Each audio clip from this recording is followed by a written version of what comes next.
কি রিক্ত আমি, নিঃস্ব আমি, দেবার কিছু নাই, আছে শুধু ভালোবাসা, দিয়ে গেলাম তাই। ওর কি আসলে এত নিঃস্ব ছিল?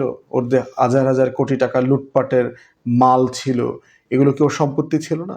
দুদক একটা প্রেস কনফারেন্স করে আমাদেরকে জানিয়েছে যে অগ্রণী ব্যাংকের একটা ভোল্টের অ্যাকাউন্টে 832 ভরি সোনা পাওয়া গেছে পতিত শেখ হাসিনার নামে, এবং তারা কাগজপত্র ঘেটে দেখেছে যে শুধু শেখ হাসিনা না, শেখ হাসিনার ছেলে জয়, মেয়ে পুতুল, শেখ হাসিনার বোন রেহানা, রেহানার ছেলে রাদোয়ান, ববি টবি যা যা আছে, এই যে পুরো মানে শেখ ডাইনেস্টির যারা সদস্য আছে সবাই এই সোনাদানার মালিক আর কি। তো এই ধরেন 832 ভরি সোনার দাম বর্তমান বাজার মূল্য যে 2 লাখ টাকা ভরি ধরা হয়, এটার দাম এখন 16.5 কোটি টাকা, কিছু বেশি টেশি হবে আর কি এরকম। এইটা গুরুত্বপূর্ণ বিষয় না, গুরুত্বপূর্ণ বিষয় হচ্ছে যে বিএনপি জামাতের যে জোট সরকার ছিল, এই জোট সরকারকে আন্ডারমাইন করবার জন্য যে বাংলাদেশের এই যে আওয়ামী গণমাধ্যম, আওয়ামী বুদ্ধিজীবী, আওয়ামী সাংবাদিক, আওয়ামী লেখক, আওয়ামী টকশো গেস্ট, এই পুরো আওয়ামী চক্র দেখবেন যে বিষয়টাকে সবচেয়ে বেশি হাইলাইট করেছে সেটা হচ্ছে বিএনপির সময় বাংলাদেশ দুর্নীতিতে 5বার চ্যাম্পিয়ন হয়েছে।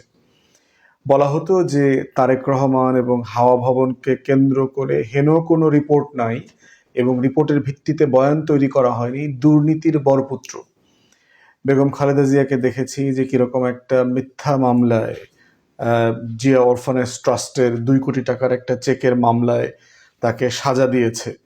পুরো যে ন্যারেটিভ বিল্ড আপ করেছে, এটার কেন্দ্রে ছিল হচ্ছে দুর্নীতি এবং জিয়া পরিবার এবং বিএনপির সেন্ট্রাল টপ লিডারশিপ।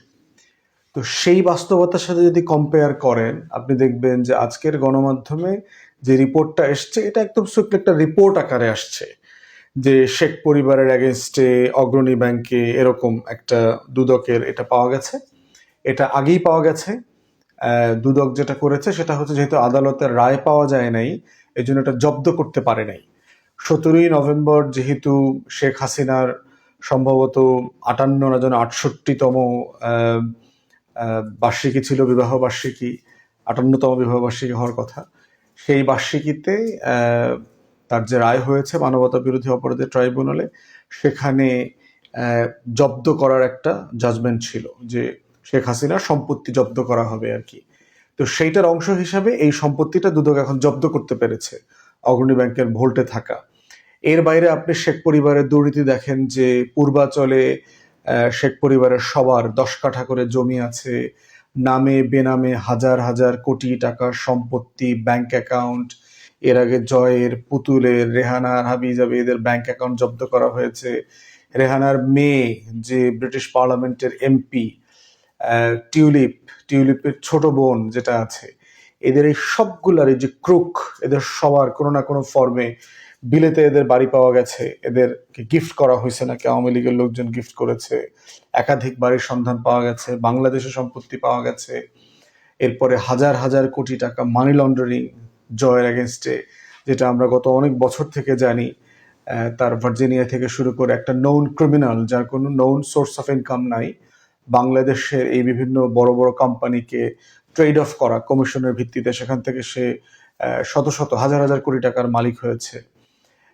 এরপরে হচ্ছে যে এই পুরো আওয়ামী জমানার যে অলিগার্কি, লুটপাটের যে দুর্নীতির পাহাড় গড়েছে।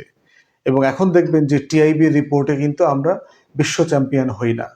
এখানে দুদক যে পরিমাণ ইনভেস্টিগেশন করছে এই শেখ পরিবারের এগেনস্টে, তার ব্যাপারে দেখবেন যে গণমাধ্যমে সেই পরিমাণে টকশো করা, আলোচনা হওয়া, ন্যারেটিভ বিল্ড আপ করা যে হাসিনাই এবং হাসিনার ছেলেমেয়েরা বংশধর, শেখ পরিবার যে একটা অভিশপ্ত বংশধর, সেই পলাশীর প্রান্তরে যারা যারা সিরাজউদ্দৌলার বিরুদ্ধে অলিগার্ক হিসাবে কাজ করেছে, সেই জগৎ শেঠ, উমিচাঁদ, রায়দুল্লভ, কৃষ্ণপদ চৌধুরীর মতো এই যে ক্রিমিনাল ব্যাংকার্স, যারা ফাইন্যান্সিয়ার ছিল, যারা তখনকার এই নবাবী শাসনের পতনের জন্য ব্রিটিশদের হয়ে কাজ করেছে, ঠিক একইভাবে দেখেন এই বাংলার সময়টাতে, এই 16 বছরে এই বাংলাতে নতুন করে জগৎ শেঠ, উমিচাঁদ, রায়দুল্লভদের জন্ম হয়েছে, যারা আমাদের দেশের মানুষের টাকায়, গরিবের টাকায়, এসালামের মতো ক্রিমিনাল ক্রুকদেরকে দিয়ে, বসুন্ধরা, বেক্সিমকো, এই টাইপের ক্রিমিনাল ক্রুকদেরকে দিয়ে দিল্লির পারপাস সার্ভ করেছে, শত্রুর পারপাস সার্ভ করেছে, বাংলাদেশের স্বাধীনতা সার্বভৌমত্বের বিপক্ষে দাঁড়িয়েছে। এবং একই সিন্ডিকেট দেখেন কিভাবে প্রজন্মের পর প্রজন্মে, একটা জেনারেশন আফটার জেনারেশন এইভাবে লেন্দুবদর্জির জন্ম হয়। এবং বাংলাদেশের এই যে দুর্নীতির পাহাড়, এই যে লুটপাট, এই যে টাকা পয়সা যেগুলো পাওয়া যাচ্ছে, এটা শুধু টাকা আকারে, মনিটরি সিস্টেম আকারে দেখলে চলবে না। এটা হচ্ছে বাংলাদেশের স্বাধীনতা সার্বভৌমত্ব, জাতীয় নিরাপত্তার হুমকি আকারে দেখতে হবে। কারণ এই টাকাটা শুধু টাকা না। এবং এই টাকার খবর তো ধরেন আমরা জেনেছি, পেয়েছি, কিন্তু যে টাকার খবর আমরা এখনো পাই নাই, যেটা এখনো হদিশ পাওয়া যায় নাই, আপনার রূপপুরের কথা মনে থাকার কথা, যেটা 5-6 বিলিয়ন ডলারে হওয়ার কথা, যে প্রকল্প, সেটা 11-12 বিলিয়ন ডলারে হলো।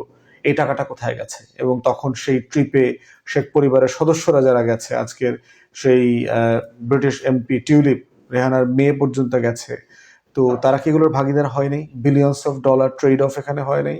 সার্টেনলি হয়েছে। তো সেই জায়গাতে দেখতে হবে যে যারা এখনো মনে করে যে শেখ হাসিনা ফিরবে, আওয়ামী লীগ ফিরবে, তারা আবার কোনো না কোনো ফর্মে সেই 75 পরবর্তী পুনর্বাসনের জায়গা থেকে নতুন করে দলকে দাঁড় করাবে, তারা আসলে বোকার স্বর্গে বাস করছে।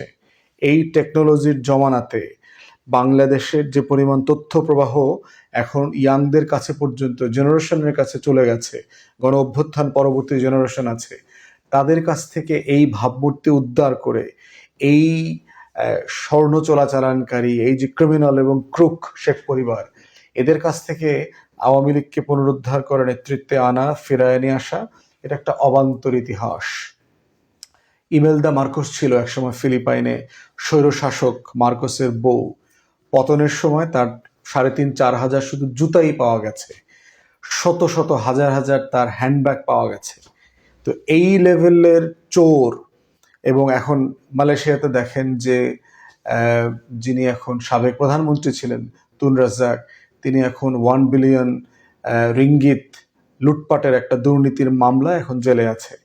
তো এই স্বৈরতন্ত্রগুলো প্রত্যেকটা রাষ্ট্রকে কিভাবে পিছিয়ে দেয়, আমাদেরকে শুধু আর্থিকভাবে পিছিয়ে দেয় নাই, আমাদেরকে যেটা করেছে, আমার স্বাধীনতা সার্বভৌমত্বকে হুমকির মধ্যে ফেলে দিয়েছে।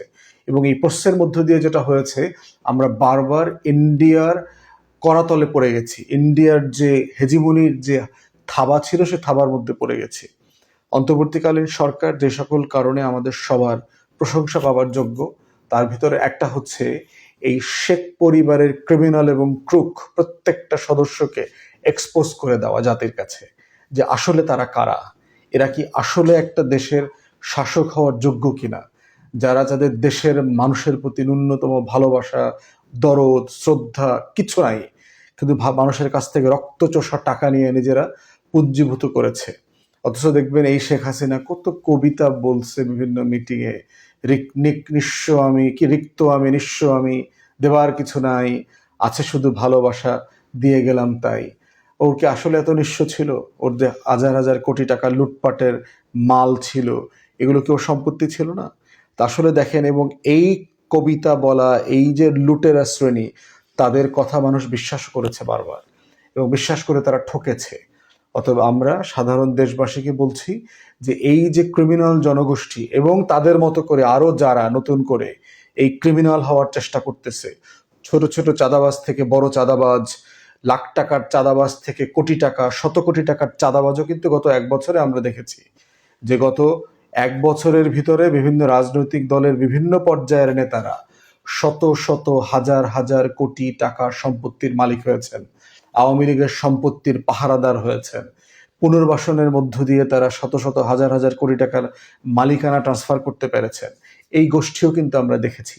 অতএব শুধুমাত্র এটা একটা ফ্যাক্টস আকারে দেখলে চলবে না। হাসিনার পরিবারের যে লুট, এই লুটটা হচ্ছে একটা ফেনোমেনা আকারে পড়তে হবে। এবং এই পলাশির আমল থেকে বারবার এই লুটের সাথে, এই যে ব্রিটিশ লুট, লর্ড ক্লাইভের যে লুট, জাহাজ ভর্তি করে কলকাতায় হাজার হাজার কোটি টাকার সম্পত্তি যে ব্রিটেনে নিয়ে গেছে, এভাবে হাসিনা পরিবার এবং হাসিনার যারা অলিগার্ক ছিল, তারা যেভাবে হাজার হাজার কোটি টাকা বাংলাদেশ থেকে পাচার করে নিয়ে গেছে, এই লুটের মধ্য দিয়ে শুধুমাত্র সম্পত্তি লুট হয় না, আমার আজাদি, আমার স্বাধীনতা, আমার সম্মান, মর্যাদা, আমার যে ন্যূনতম থেকে বেঁচে খাওয়ার যে অধিকার, এর প্রত্যেকটা লুট হয়ে যায়। এখন প্রশ্ন হচ্ছে, শুধু লুটেরাকে আইডেন্টিফাই করলেই চলবে না, ভবিষ্যতেও যেন এইরকম লুটেরা শ্রেণী বাংলাদেশে গণতন্ত্রের ছদ্মাবরণে, ভোটের ক্যামোফ্লাজে, ছায়ায় করে নতুন করে যেন ফিরে আসতে না পারে। নতুন নতুন হাসিনা এবং শেখ পরিবারের এই লুটের মতো দুর্নীতিবাজ লোকরা যেন আবার ক্ষমতায় চলে না আসে, সেটা আমাদেরকে মাথায় রাখতে হবে। তাই আগামী নির্বাচনটা, ফেব্রুয়ারির নির্বাচনটা শুধুমাত্র হাসিনার দুর্নীতির এক্সাম্পল আকারে না, এইটা ঘটনা আকারে, ফ্যাক্ট আকারে যেন ফিরে না আসে অন্য কোনো ব্যানারে, অন্য কোনো নামে, সেটা আমাদেরকে মাথায় রাখতে হবে। এলাকায় এলাকায় কারা নির্বাচন করছেন সেটা দেখা জরুরি, প্রার্থী দেখে ভোট দেওয়াটা জরুরি। শুধুমাত্র চোখ বন্ধ করে দল, মার্কা, পুরাতন দল এইভাবে যদি ভোট দেওয়া হয়, তাহলে ঘুরায় কিন্তু আপনি হাসিনা এবং হাসিনার মতো ক্রিমিনাল এবং ক্রুকদেরকে পিছনের দরজা দিয়ে ক্ষমতায় নিয়ে আসবেন। সেটা যেন সবার মাথায় থাকে। ধন্যবাদ।